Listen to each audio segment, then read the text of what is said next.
Alright, so in this problem we have a toy that is being pulled in 3 different directions by 3 different forces, and we just want to find the magnitude and the direction of the net force or the resultant force. Right, and so, as I said in the text above, the first thing you want to do is you want to take each of these vectors and you want to break it into its horizontal and vertical components, right? So I'm going to do this one vector at a time, right? I'm going to start with this vector, and I'm just going to draw it right here a little bigger. Just say like that, and let's say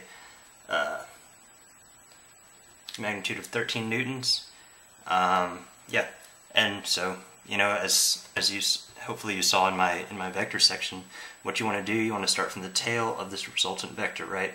And you kind of want to go from there, just drawing your components as you need, right? So I'm just going to go like this, and I'm going to start off by drawing my horizontal component, and then connecting head to tail again.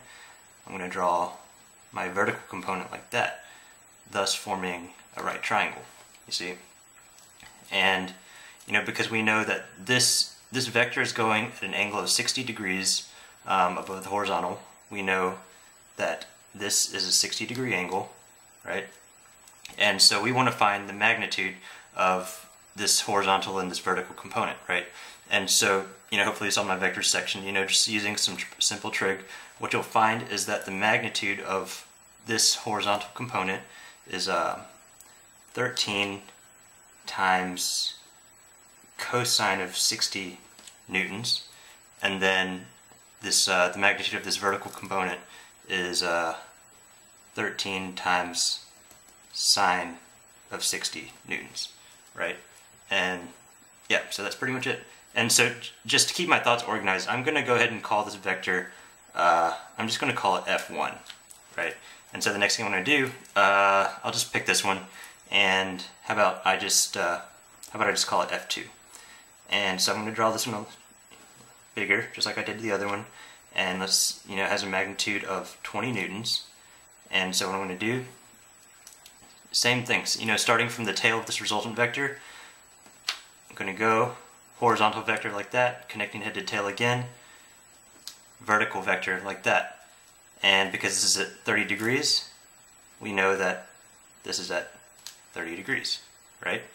And, using simple trig, we know that the magnitude of this horizontal component is 20 times cosine of 30 newtons, and then similarly the magnitude of the vertical component is 20 times sine of 30 newtons, right?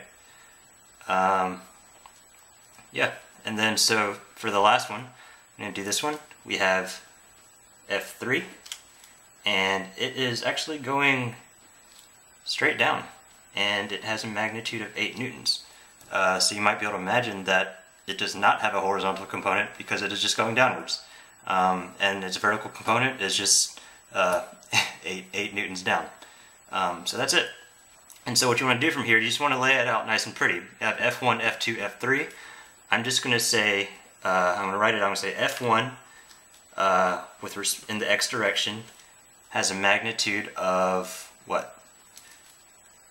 13 times cosine of 60 newtons. And which direction is it going? It's going to the left, so I should note that.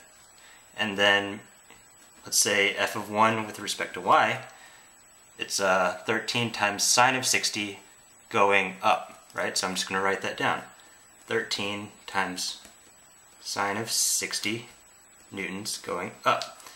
Moving on to F2. F2 in the x direction has a magnitude of 20 cosine 30 to the right. So I'm going to just write it out.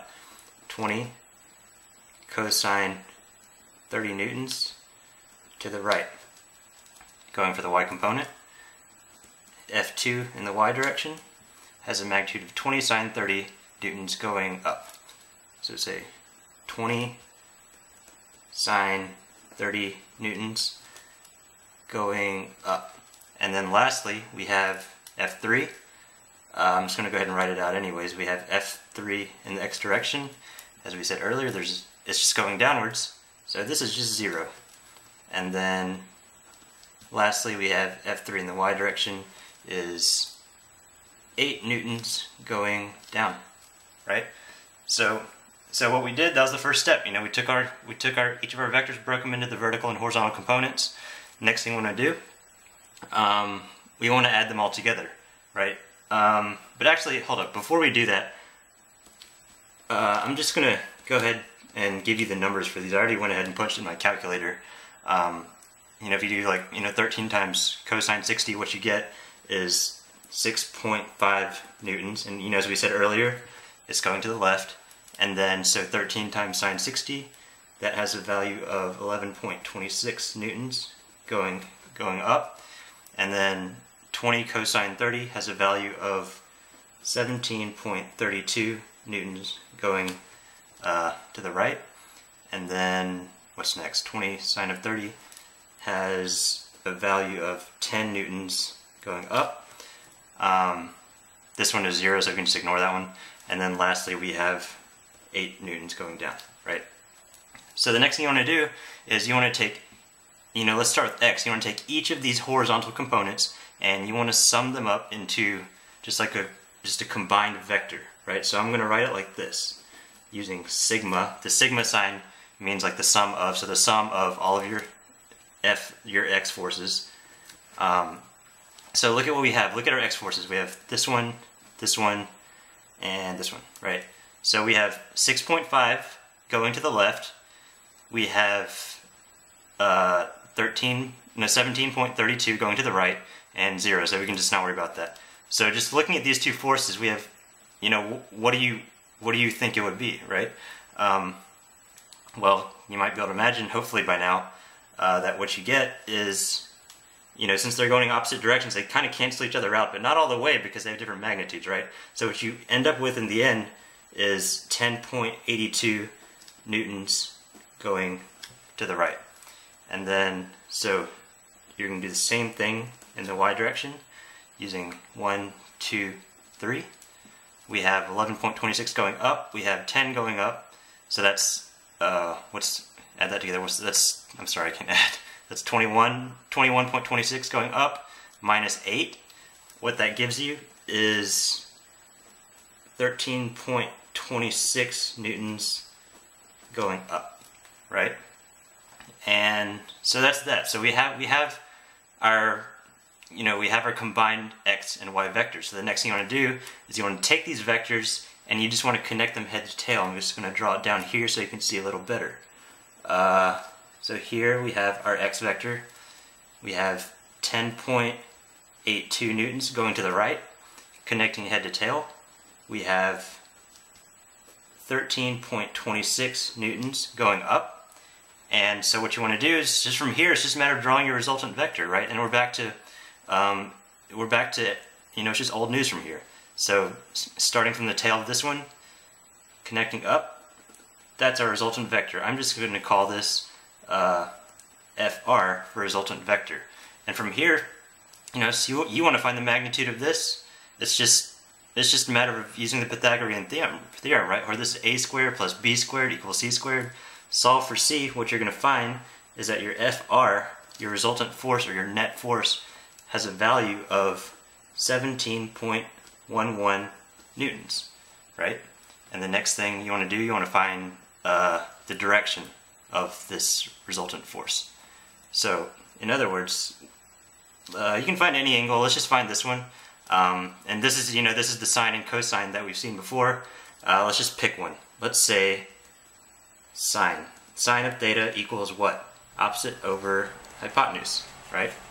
So just taking this, filling in some values, where this is our angle. This is theta, opposite hypotenuse, right? So we have sine of theta, I'm solving for theta in this case because I want my angle, equals 13.26 newtons over my hypotenuse, which is my FR, which is 17.11, right?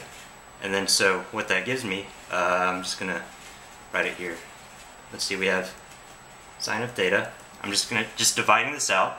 What I get is sine of theta equals 0.775, right? And from here, you just want to solve for theta, if you remember from your trig class, solving for theta in a sine cosine kind of thing is just using the inverse sign. So so in your calculator you'll type an inverse sine of 0.775, and what you get is an angle of 50.8 degrees. And so that's your magnitude right there. That's your direction right there, and that's it, right? And so just backtracking, what we just found was that if all of these forces are pulling this toy at the same time, what it's going to add up to, you're going to have a force of 17.11 newtons going that way at an angle of 50.8 degrees. And so just the way you would write this in your physics class, you know, just to show that you got your answer, I'm going to move over here. Sorry, my work it's getting really unorganized, but you'll say f of r, or f of n, whatever you want to call it, equals 17.11 newtons at an angle of 50.8 degrees. And you want to say which way this angle is going, you know, because it can be with respect to anything. So I'm going to draw my vector going that way with respect to this horizontal. And that's it.